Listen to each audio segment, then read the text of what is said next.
Hello everyone, thank you for coming to our webinar on Program Implementation Guidelines for the Department of State and World Learning as provided by the Youth Program Division, Office of Citizen Exchanges, Bureau of Educational and Cultural Affairs, and again the U.S. Department of State. Just to introduce ourselves,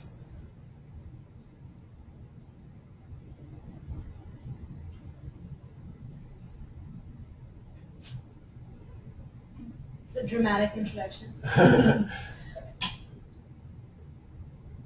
Yes.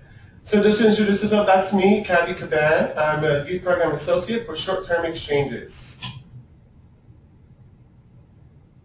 And I'm Laura Horsting. I'm also a Youth Programs Associate on Short-Term Exchanges. I'm Caroline Kane. I'm a Senior Program Associate with Long-Term Exchanges. And I'm Deanna Wertheimer, Programs Officer for Long-Term Exchanges.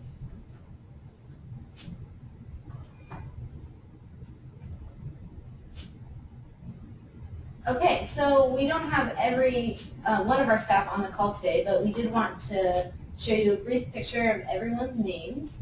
You may work with one or more people on our teams. We all, of course, hold the same quality standard and relationship expectations. And we all follow the guidelines that we're about to review. So you might notice someone you've worked with before, both short-term and long-term exchanges.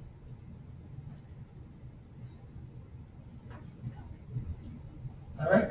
So the goals of this session, the goals of this webinar are to share out the fiscal year 2014-2015 policies and procedures as implemented by the United States Department of State, to share out new World Learning policies and procedures for program implementation, pre-program, on-program, and post-program, to understand World Learning's role as related to the Department of State and our host community partners, which are you guys, and to understand the prime grantee, World Learning, and the sub-grantee, host community partners relationship.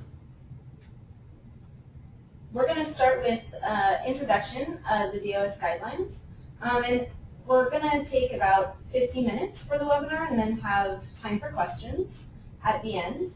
Also, as you come up with questions, as we're going through different slides and pieces, please feel free to type them in the chat box, and we'll be able to come back to them at the end.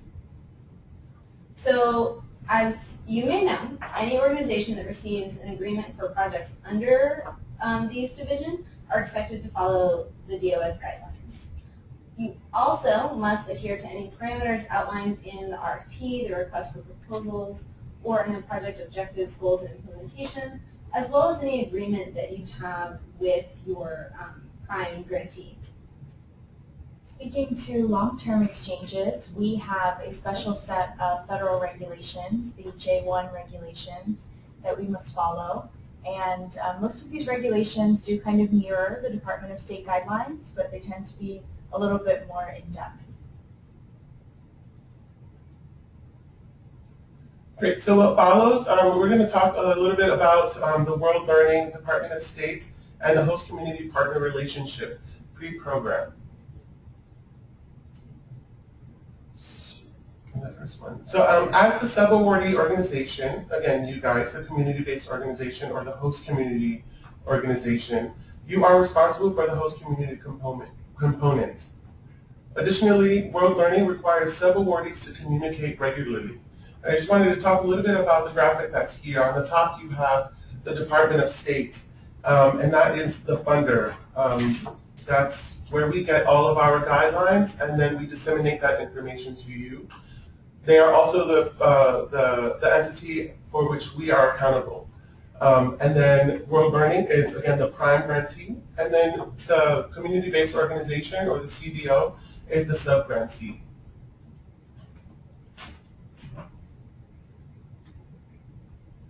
So our relationship with the partner organizations, you can see from that graphic quite easily how it works.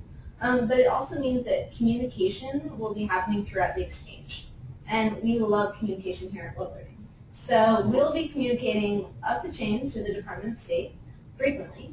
And we also expect you as the subgrantee to be communicating frequently with us. So frequent would mean as often as possible about anything. It can be text message, email, phone, whatever you have established with your World Learning PO. We of course understand that being on program you're very busy and sometimes the text is as much as you can do. Early, as soon as you have an inkling of something that you might need support with, might be a change in program, might have a health issue or a host family issue. And honest. There are a lot of different components to programming, and most likely if you tell us early and in advance, we're able to work with you, figure out a way to still meet the program goals and keep the participants happy and safe.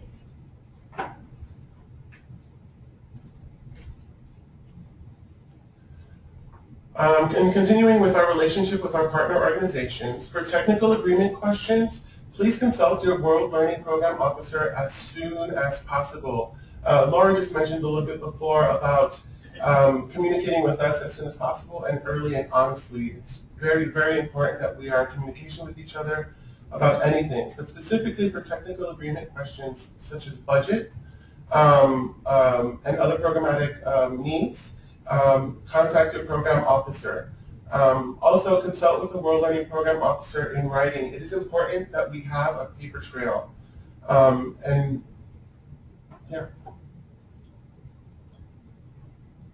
So moving from a little bit from pre-program to during program, World Learning sends World Learning facilitators with the participants for youth programming. And that has a lot of benefits. It also means that you're interacting with many different people at World Learning. So who do you communicate to and about what? You have the World Learning Program Officer, that's your primary contact. They're there to help you in any design of programming, run things by, technical budget questions, as Kathy was mentioning, any emergency program changes that were not discussed, any risky activity vetting, and we'll talk a little bit more about that later, and any, again, big questions, double checking, never hesitate to go to the program officer.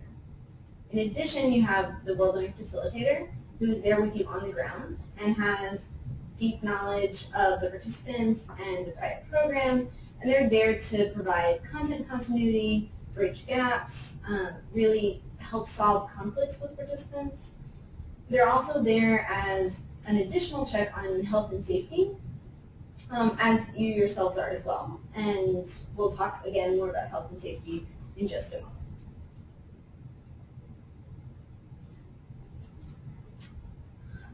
And just to conclude with our relationship with the partner organization, as a prime recipient organization of ECA funding, World Learning is responsible to the Department of State for your activities under the award.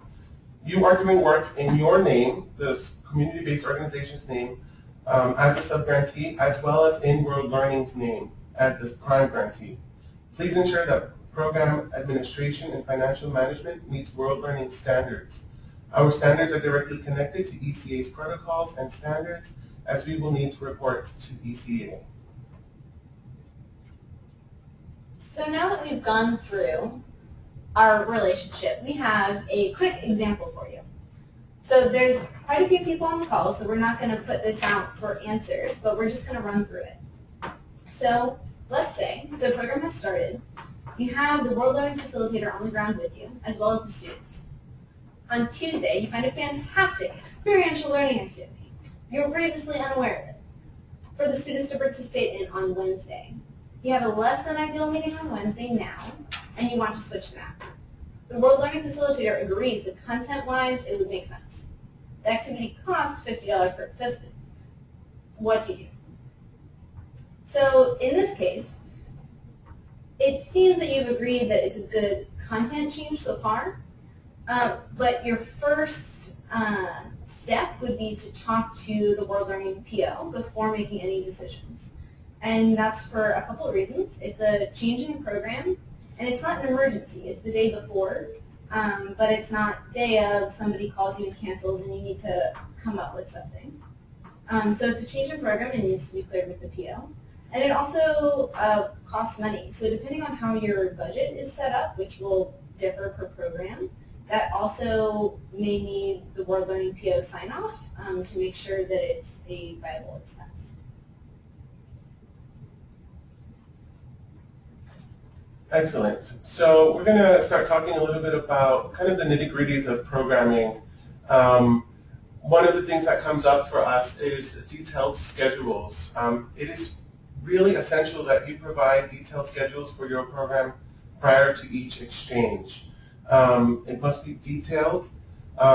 Sometimes details falls through the cracks, and we have to just kind of return a schedule just to ask for a little bit more details. These schedules should be fair, like I said, it should be fairly detailed so as to reflect the content of the program. Detailed means that instead of just an activity title, there is enough information to determine what type of an activity, cultural or educational, it is, what its goals are, and who will be leading it. We also need the schedule in advance, as much in advance as possible, so that we may have the occasion to ask questions and offer suggestions. We understand that times and dates are often not set far in advance. In addition, ECA wants to see draft schedules 2 months prior to the onset of the host community portion of the program. Therefore, you are required to abide by the deadlines agreed by the community-based organization, that's you, and World Learning Program Officer.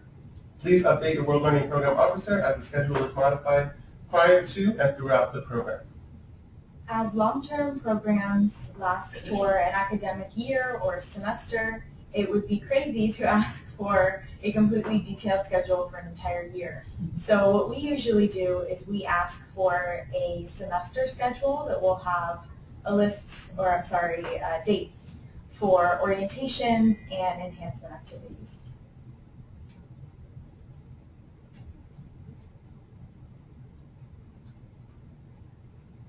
So keeping with our on-the-ground program section, monitoring program participants, we know that you share our commitment to participant safety, well-being, and to reaching high-quality programming. In light of this, we ask that you develop a plan to monitor the well-being of participants and the program. So your plan could look a lot of different ways, and we're happy to work with you on that. It should absolutely include the host family orientation materials and the participant safety materials. It should include the role of your staff, and if you have multiple staff, the difference between those roles, any partner staff, and the adult participants. And it should include a time that students know that they could come and talk to any of the staff or adults in private or in a group setting about concerns that they have, so that we have an open dialogue throughout the program. Obviously, you also want to include emergency telephone numbers and contacts. For long-term programs, our monitoring procedures are regulated in those J1 regulations that we mentioned earlier. And that means that our local coordinators, our on-the-ground partners, must check in with students individually once per month. They must also check in with the host families once per month.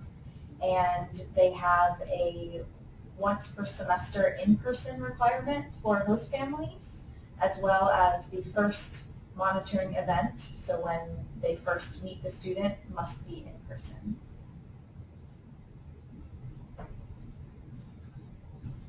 So continuing to talk about, we're going to start to talk a little bit about being on program right now.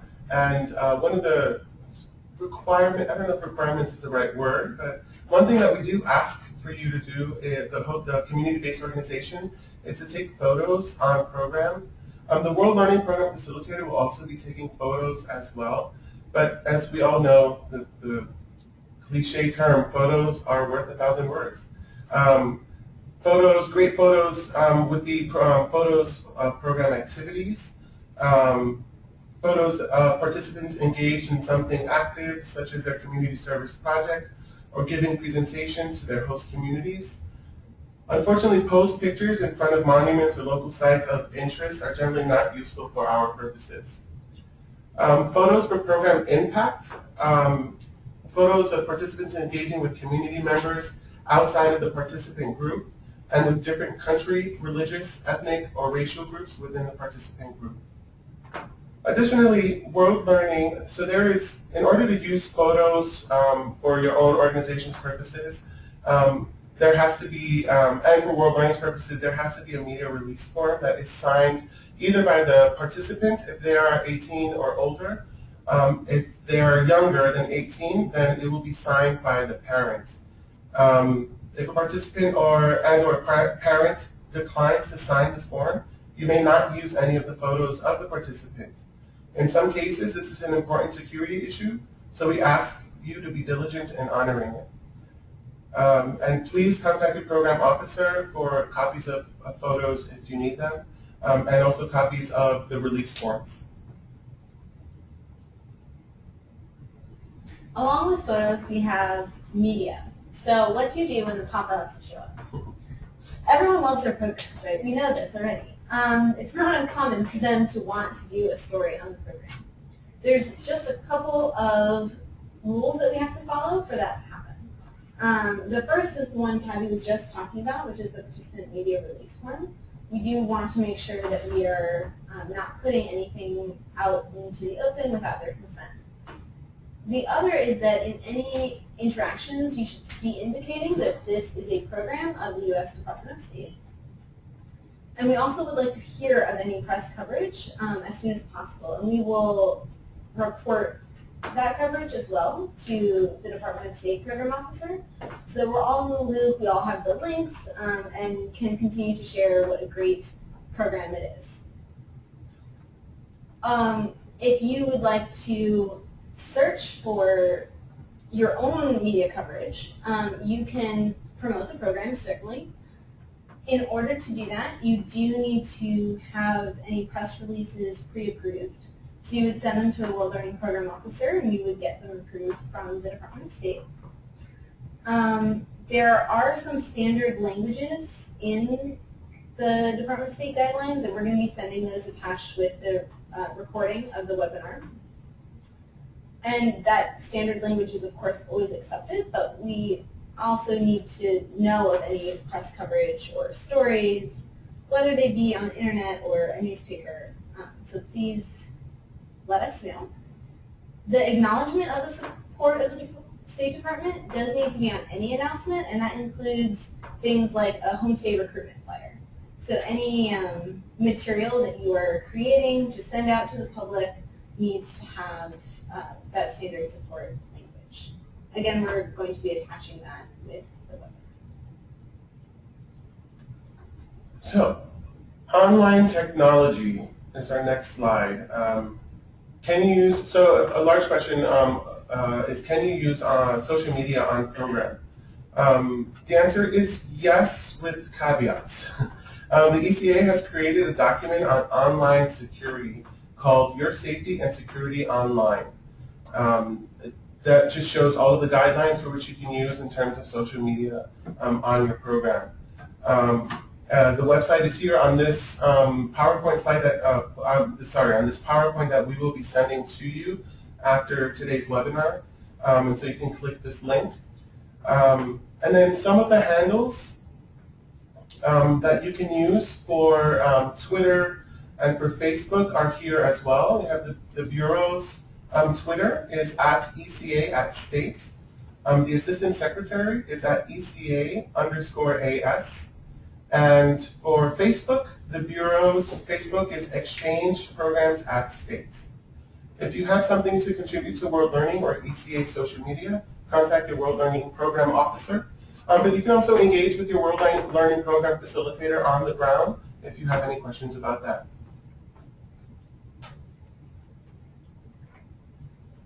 All right, moving into health and safety. It's my favorite topic. It's also everyone's responsibility. So we were talking earlier about risky activities, and this is where we're going to talk about them a little bit more in depth. Any communication about potentially risky activities should happen, again, early and frequently. And we're also going to be attaching a list of our high-risk activities that do need to be vetted or are prohibited based on program. So that will be coming to you. The list is created either from activities that are not covered by the insurance or activities that we have determined from experience or otherwise are just too risky for us to have participants under our care taking part in. In all cases, for high-risk activities that must be vetted, those should be vetted through the World Learning Program Officer. But in all cases, the World Learning Program Facilitator may pull participation from an activity that they feel is unsafe. And we'd encourage you to do the same. If you're starting an activity and you find something off, it's better to be safe than sorry. And just to show you, these are just some photographs of some activities that must be vetted or come into question with our program guidelines. Skiing, surfing, skydiving. I mean, use your own judgment.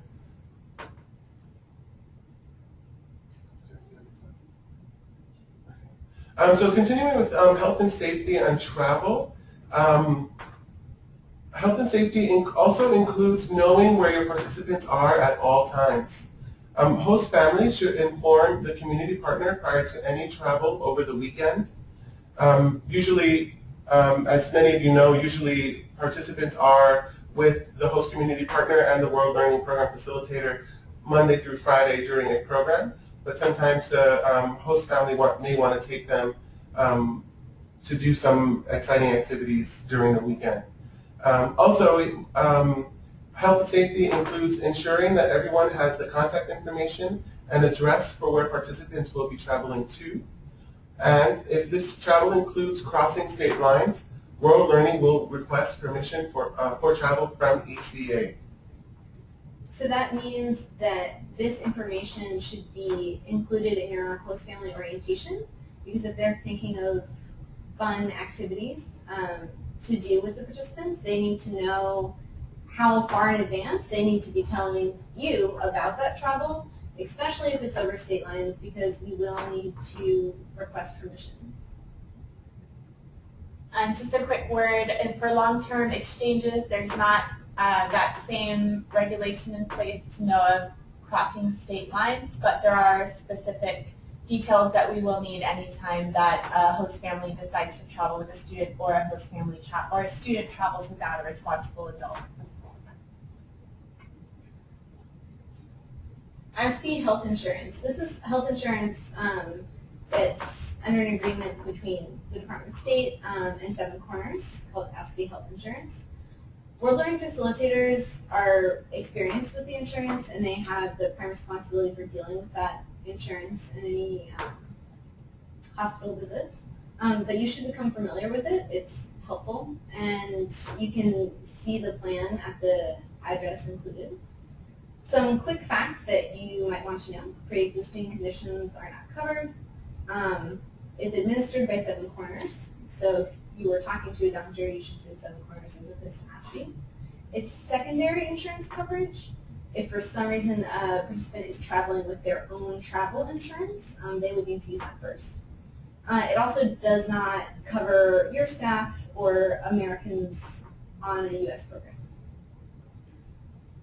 Also, always carry these health insurance cards and participant health forms with you. These are things that you'll get from your World Learning PO, and the World Learning Facilitator will also have these documents with them at all times.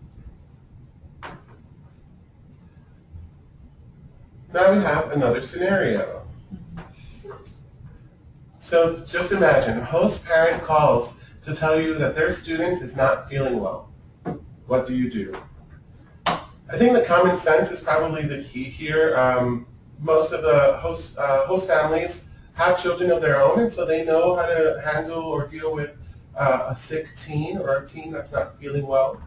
But some of the things that you should ask, that you should do is definitely call, one of the first things that you should do is call the World Learning Program Facilitator. The World Learning Program Facilitator is trained on health and safety protocols. This also includes a line of questioning. During our staff training, we are trained on asking specific questions just to try to understand a little bit more about the young person's illness. And we're also trained on triaging as well. Additionally, the World Learning Program Facilitator will be present for a visit to the participants. So that means that if it seems like it's an illness that's a little bit more what's the word? Serious, then the World Learning Program Facilitator will visit the student at the home. If it is determined that a doctor or hospital visit is needed, 3 things must be brought with you to the doctor or the hospital visit. The passport is one of their only, for some participants, is their only form of identification. So a passport is needed. The med forms, these med forms are actually given to us pre-program, and we have copies of them. And the World Learning Program Facilitator will also have copies with them. And then, of course, the ASPE insurance card that Laura talked about before. Again, the World Learning Facilitator always has copies of these items, and it is important that you have the copies as well. Lastly, the World Learning Program Facilitator, usually in the DC office, must be notified as soon as possible. The program officer must be notified as soon as possible, either by the host community partner or the program facilitator. And a quick note about long-term programs. So we do not have a facilitator on the ground. It's our local coordinator, who usually is an individual from one of your organizations. And that individual would be responsible for talking with the host family, talking with the student, and figuring out next steps, whether or not the student needs medical attention or whether it's just a matter of needing some rest. And often the host family will need those same documents in order to go to a medical facility to treat the student. So the passport as well as medical release form that we provide for you. Great, so now we're going to talk a little bit about the homestays or the host families. This is actually one of the it's a large chunk of our programming. It's really where the young person or the young participant and also the adult participant has that American cross-cultural immersion.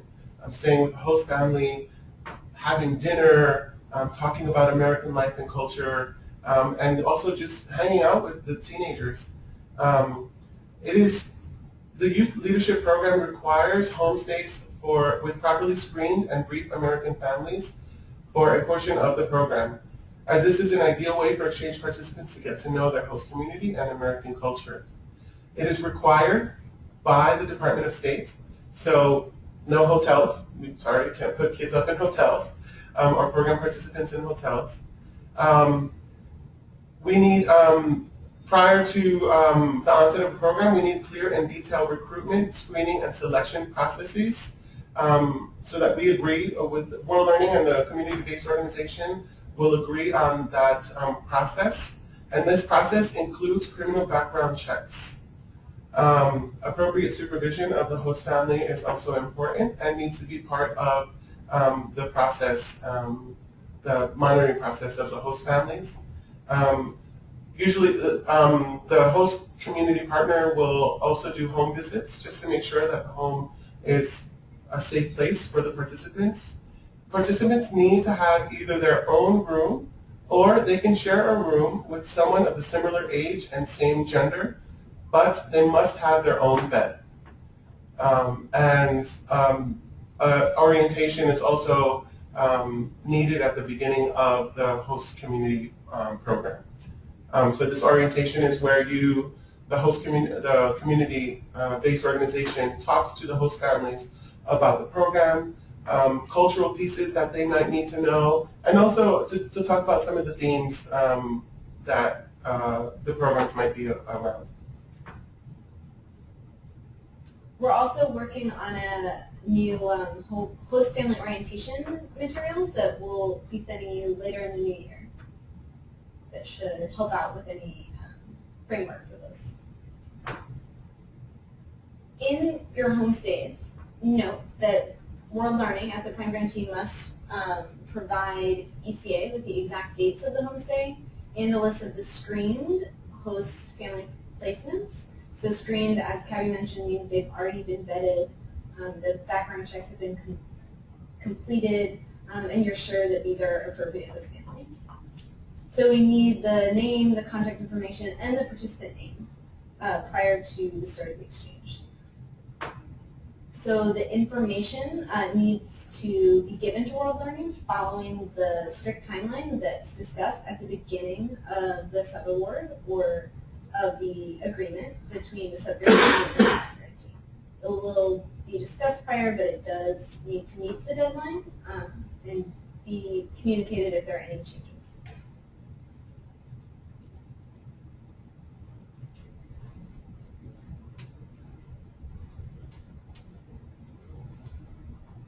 So program reporting. This isn't quite post-program because it's something that you'll do on program as well.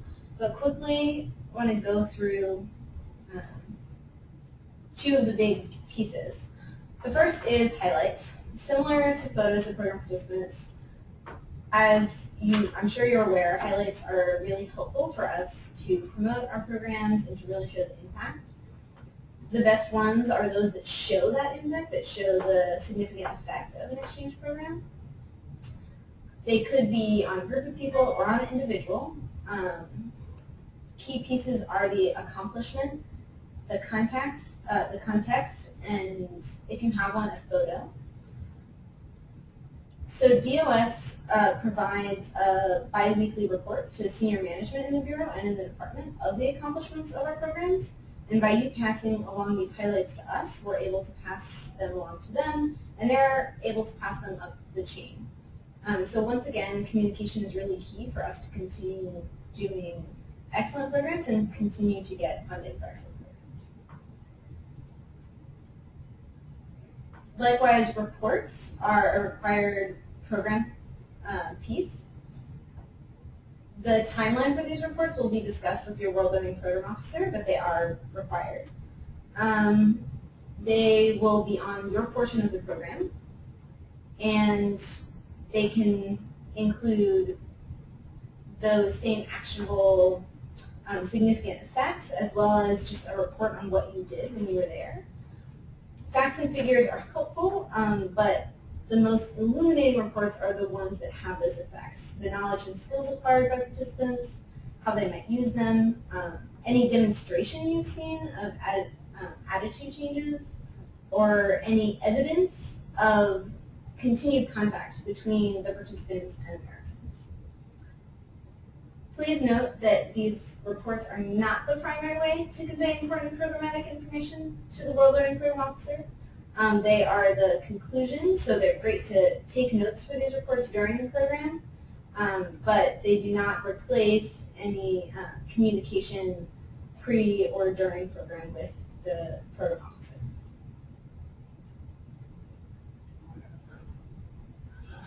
All right, I'm going to talk a little bit about potential travel issues.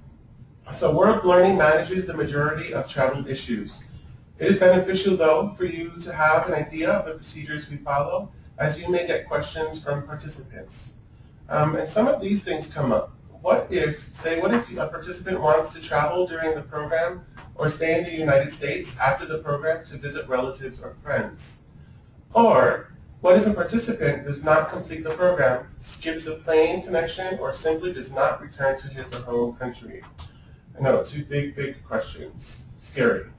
So the ECA, for the first question, the ECA Youth Leadership Program policy is not to allow participants to arrive in the United States prior to the start date of the exchange or remain in the United States after the end date. Similarly, participants will not be allowed to leave the exchange activities to visit relatives or friends while in the United States. If a relative or friend wishes to visit them, it should be addressed on a case-by-case basis. This includes prior contact with your World Learning Program Officer, who will consult with the ECA before making any decisions. For the second question, if someone skips a program, skips a plane connection, or does not return to his or home country, you are not yet certain what the circumstances of his or her disappearance are, contact the police as soon as possible and file a missing persons report. Also, contact your World Learning Program Officer immediately with news on the situation. And then from there, we'll pretty much handle it with the Department of State. For long-term programs, the students are allowed to visit relatives on holiday breaks.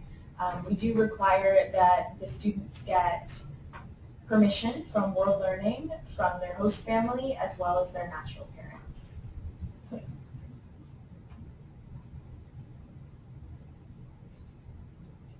All right, so I think this is the final scenario, isn't it? Mm-hmm. All right, so last scenario. A host family casually mentions to you that they are so excited to take their student to the beach this weekend with the host family's extended family. What do you do, or what should you consider?